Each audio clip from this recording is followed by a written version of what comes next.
ছোটবেলা থেকে আমরা একটা চার্ট মুখস্থ করেছি। আমার মনে হয় আমরা অনেকেই করেছি। যারা বাংলা মিডিয়ামে পড়েছে কিংবা ইংরেজি মিডিয়ামেও যারা পড়েছে।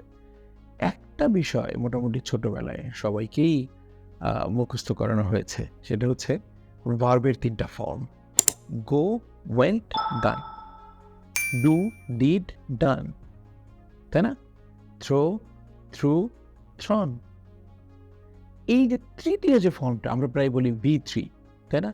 ভার্বের পাস্ট পার্টিসিপল ফরম্যাট। এটা হচ্ছে একটা সেন্টেন্সকে অ্যাক্টিভ থেকে প্যাসিভে করতে গেলে একেবারে প্রধান ব্যাপার। পৃথিবীতে এমন কোনো প্যাসিভ ভয়েসের সেন্টেন্স নাই যেখানে V3 হবে না, মানে ভার্বের পাস্ট পার্টিসিপল হবে না। ভার্বের পাস্ট পার্টিসিপল হতেই হবে। প্যাসিভ করতে গেলেই একটা জিনিস কনফার্ম, কি সেটা? ভার্বের পাস্ট পার্টিসিপল। এবং ঠিক তার আগে স্ট্রাকচারাল চেঞ্জ হবে।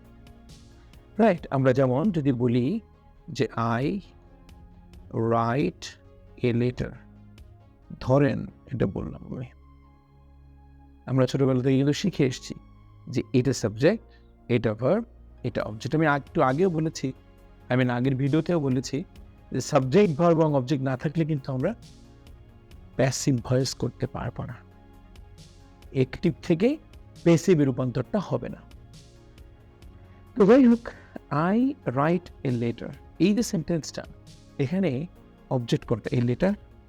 আমরা কিন্তু অনেক আগে থেকে এটা জানি যে আমরা যখন অ্যাক্টিভ থেকে প্যাসিভ করতে যাই ওই অবজেক্টটাকে গুরুত্ব দেওয়া হয়। এই কারণে এটাকে নিয়ে আসা হয় শুরুতে।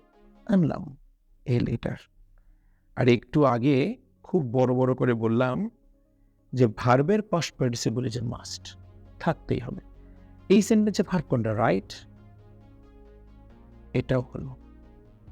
আমরা ছোটবেলা থেকেই জানি যে এর সঙ্গে একটা বিশেষ অনুষঙ্গ যুক্ত হয়, সেটা হচ্ছে বাই, এবং এই সাবজেক্টের একটা পজিটিভ ফর্ম যুক্ত হয়।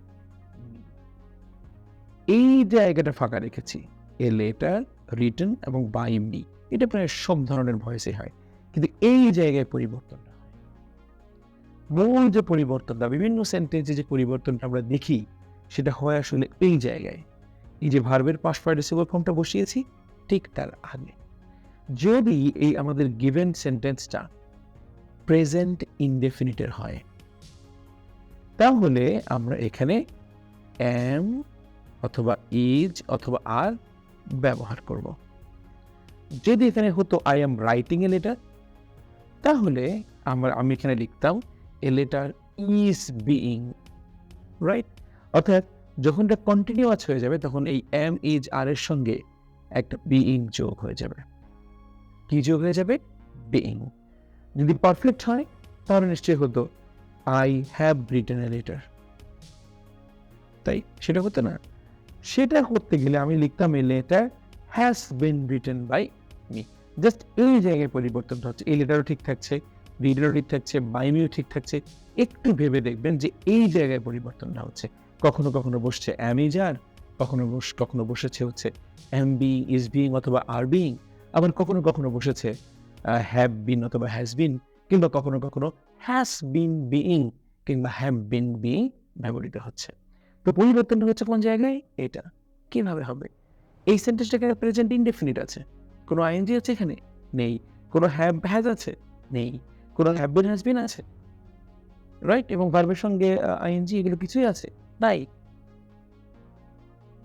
যেহেতু এগুলো নাই, রাইট? তারপর এটা প্রেজেন্ট ইনডেফিনিট। বিইংও নাই, হ্যাজও নাই, right? Have been has been এবং ভার্বের পাস্ট পার্টিসিপল তাও নাই। সরি, ভার্বের সঙ্গে আইএনজি যেটা, যাক সেটাও নাই। তাহলে ডেফিনেটলি প্রেজেন্ট ইনডেফিনিট। এ কারণে আমাদের মনে রাখতে হবে প্রেজেন্ট ইনডেফিনিটের সেন্টেন্স যদি হয় তাহলে ওই জায়গাটায়, ফাঁকা জায়গাটাতে আমরা এম, ইজ অথবা আর লিখি। যদি এখানে যে কোনো ধরনের কন্টিনিউয়াস ফর্ম হয় তাহলে আমরা কি লিখি? এম বিইং, এগুলোর সঙ্গে জাস্ট আইএনজি যোগ করে দেওয়া, বি লিখে এম বিইং কিংবা ইজ বিইং কিংবা আর বিইং। ঠিক আছে? আর যদি পারফেক্ট হয় তাহলে হ্যাজ বিন অথবা হ্যাভ বিন। এখানে লিখলাম না, আশা করি বুঝতে পেরেছেন।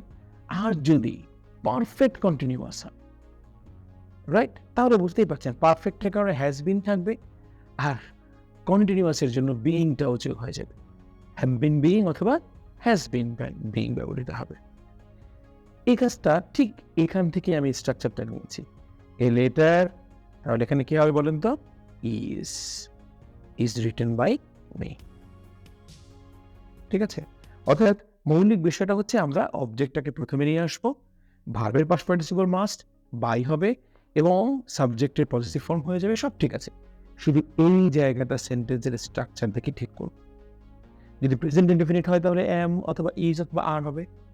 আজকে তো আমরা প্রেজেন্ট নিয়ে কথা বলছি, এই জন্য পাস্টের কোনো ইস্যু এখানে আনতেছি না। ঠিক আছে? যদি এটা প্রেজেন্ট কন্টিনিউয়াস হয় তাহলে এম বিইং, ইজ বিইং অথবা আর বিইং বসাবো। যদি এটা পারফেক্ট হয় তাহলে হ্যাভ বিন অথবা হ্যাজ বিন বসাবো। যদি পারফেক্ট কন্টিনিউয়াস হয় তাহলে হ্যাভ বিন বিইং অথবা হ্যাজ বিন বিইং বসাবো। বাকি সব কিন্তু সেম। ঠিক আছে? একেবারে মৌলিক বিষয়। আমরা আরো কথা বলবো। আশা করছি একটু একটু করে ভয়েসের ব্যাপারগুলো আমরা কাটিয়ে উঠতে পারবো। Thank you.